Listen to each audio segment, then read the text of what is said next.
আসসালামু আলাইকুম ওয়া রাহমাতুল্লাহি ওয়া বারাকাতুহু। যে আপনারা অনেকেই শুনছেন, টিভির খবরে দেখছেন যে গতকালকে গাজীপুরের টঙ্গীতে বিটিসিএল কলোনিতে একটা মসজিদ আছে। সেই মসজিদের খতিব ও পেশ ইমাম মোহাম্মদ মহিবুল্লাহ মিয়াজি, তাকে পঞ্চগড় থেকে উদ্ধার করা হয়েছে। তার পায়ের মধ্যে শিকল দিয়ে পায়ঠা কলা গাছের সঙ্গে বাইন্ধা রাখছে।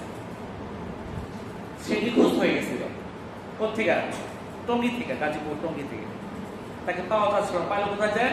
পঞ্চগড়ে, একদম বর্ডার। পঞ্চগড় কি বর্ডার জেলা না? বর্ডার জেলায় তাকে পাওয়া গেল।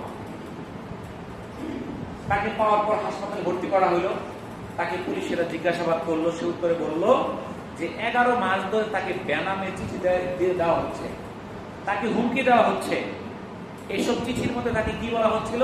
যে অখণ্ড ভারত এবং ইস্কনের পক্ষে কথা বলা। অখণ্ড ভারত মানে ভারতীয় উপমহাদেশ আগে কিরকম ছিল, ভারত, বাংলাদেশ, পাকিস্তান সব এক ছিল, এক করতে হবে, এটার পক্ষে বলতে হবে। আর ইস্কনের পক্ষে বলতে হবে। ইস্কন কি চিনেন আপনারা? কেউ জানলে হাত তুলেন। ইস্কন কি কে পারেন, জানেন? ইস্কন সম্বন্ধে কিছু জানেন? কেউ কেউ জানেন না? তাহলে দেখেন, এগুলো আমাদের জানার দরকার। ইস্কন কি? যারা মোবাইল চালান, নেটে সার্চ দিবেন, ইস্কন উইকিপিডিয়ার মধ্যে আছে। এটা হলো আন্তর্জাতিক কৃষ্ণ ভাবাপন্নমৃত সংঘ বা international society for Krishna consultation, যেটা সংক্ষেপে বলি ইস্কন। এটা গৌড়ীয় বৈষ্ণব মতবাদের উপর ভিত্তি করে একটা হিন্দু ধর্মীয় প্রতিষ্ঠান। গৌড়ীয় বৈষ্ণব মতবাদ মূলত হিন্দু ধর্মীয় একটা প্রতিষ্ঠান। এটা 1966 সালে নিউ ইয়র্ক শহরে অভয় চরণাবিন্দ ভক্তি বেদান্ত স্বামী প্রভুপাদ এই সংগঠনটি প্রতিষ্ঠা করেন। এখানে তারা কৃষ্ণকে সর্বোচ্চ সম্মান জানায়। এই আন্দোলনটা তারা দ্রুত সারা বিশ্বে ছড়ানোর চেষ্টা করে। বিভিন্ন দেশে তারা প্রচার প্রসার ঘটায়। তবে অনেক দেশে তাদের সন্ত্রাসী কর্মকাণ্ডের কারণে তাদেরকে নিষিদ্ধ করছে। যেমন চীন, মালয়েশিয়া, ইরান, সৌদি আরব, আফগানিস্তান, তারা ইস্কনের কার্যক্রমকে নিষিদ্ধ করছে। আবার অনেক দেশে এটা সীমাবদ্ধ আছে, আংশিক নিষিদ্ধ আছে। তাজিকিস্তান, উজবেকিস্তান, কাজাখস্তান, তুর্কমেনিস্তান, এই সকল দেশে এগুলো আংশিক নিষিদ্ধ। কিন্তু অনেক দেশে এরা ব্যাপকভাবে কার্যক্রম চালাইতেছে। যেমন আমাদের বাংলাদেশ, এই বাংলাদেশে ইস্কনের ব্যাপক কার্যক্রম চলতেছে। তারা সারা দেশ জুড়ে বিভিন্ন মন্দির পরিচালনা করে।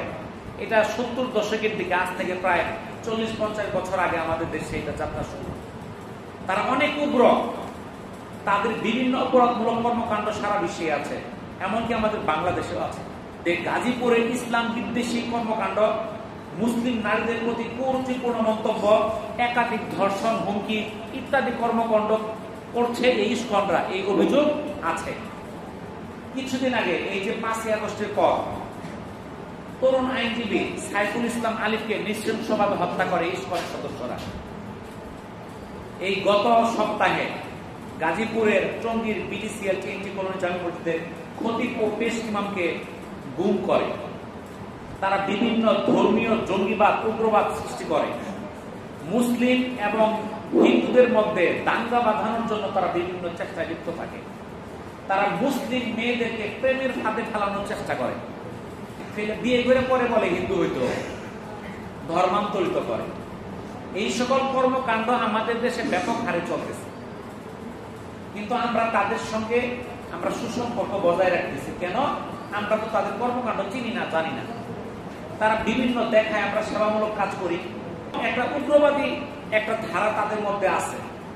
তো এই ইস্কন থেকে আমাদের নিরাপদ দূরত্বে থাকতে হবে। কারা ইস্কন চালায়, তাদের কি কর্মকাণ্ড, এই সম্বন্ধে আমাদের সচেতনতা দরকার। না থাকলে আমাদের কোথায় কি হবে বলা যাচ্ছে না। যে ইমাম এই ইস্কনের বিরুদ্ধে কথা বলার জন্য গুম হয়ে গেছিল, সে বলছে যে তাকে যে ওখানে বাইন্দা রাখছে, তাকে যে প্রশ্ন করছে, বিভিন্ন কিছু বাধা দিচ্ছে, তার উপর অত্যাচার করছে, এবং তাকে যে কথাগুলো বলছে সে কথা শুনে বলছে এটা বাংলা ভাষা বাংলাদেশের না, কলকাতার বাংলা। কলকাতার বাংলার বাংলাদেশের বাংলা কিন্তু পার্থক্য আছে। তাদের কথা বলে স্টাইলটা ভিন্ন। সে বললো যে এই যে স্টাইলে কথা বলছে এই স্টাইলটা বাংলাদেশের না, এতে বোঝা গেছে সেই লোকটা ইন্ডিয়া। তারা এই যে কর্মকাণ্ড চালাচ্ছে, সচেতনতা না থাকলে আমরা এটার মধ্যে জড়ায় পড়ব। এমনকি সেই এক ইমাম যে গুম হয়ে গেছে এমন না, যদি আমি আজকে কথা বলি কালকে আমি নাই হয়ে যেতে পারি। তাদের এরকম ভাবে সারা দেশের মধ্যে কর্মকাণ্ড আছে, তারা জঙ্গিবাদী কর্মকাণ্ড করে, তারা মানুষকে গুম করে ফেলে, মেরে ফেলে। তাহলে এই যে তাদের উগ্রবাদী কর্মকাণ্ডগুলো, সেগুলো আমাদের সচেতনতা দরকার, যেন আমরা জানতে পারি এবং এই কর্মকাণ্ড যেন পুনরায় করতে না পারে। আমরা দাবি জানাই বাংলাদেশের জন্য ইস্কনকে নিষিদ্ধ করা হয়, রাষ্ট্রীয়ভাবে যদি ইস্কনকে নিষিদ্ধ করা হয়, তারা যদি কোনো প্রচার প্রপাগান্ডা চালাইতে না পারে, তাহলে এখানে আমাদের শান্তিপূর্ণ থাকবে। আর নয়তো যদি তাদেরকে এই কর্মকাণ্ড চালাইতে দেওয়া হয়, আপনারা জানেন চিন্ময় গোস্বামী চিটাগাঙে, তাকে এখন গ্রেপ্তার আছে। সে কিন্তু দেশের মধ্যে একটা বিশৃঙ্খলা সৃষ্টি করতে রেডি ছিল। বিশেষ করে তারা মেয়েদের প্রতি বেশি তারা কি থাকে, আকৃষ্ট থাকে।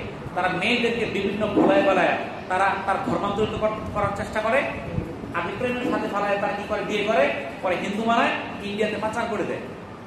তো এই জন্য আমাদের বাড়িতেও জানাইতে হবে এই সকল কর্মকাণ্ড, বা এরা যেন কখনো আমাদের ধারে কাছে না আসতে পারে, সাবধান থাকবেন। তো এই জন্য আমরা সকলের পক্ষ থেকে আমরা দাবি জানাই সরকার প্রতি যেন এই ইস্কনকে নিষিদ্ধ করা হয়। ওয়া আখিরু দাওয়ানা আনিল হামদুলিল্লাহি রাব্বিল আলামিন। আসসালামু আলাইকুম ওয়া রাহমাতুল্লাহি ওয়া বারাকাতুহু।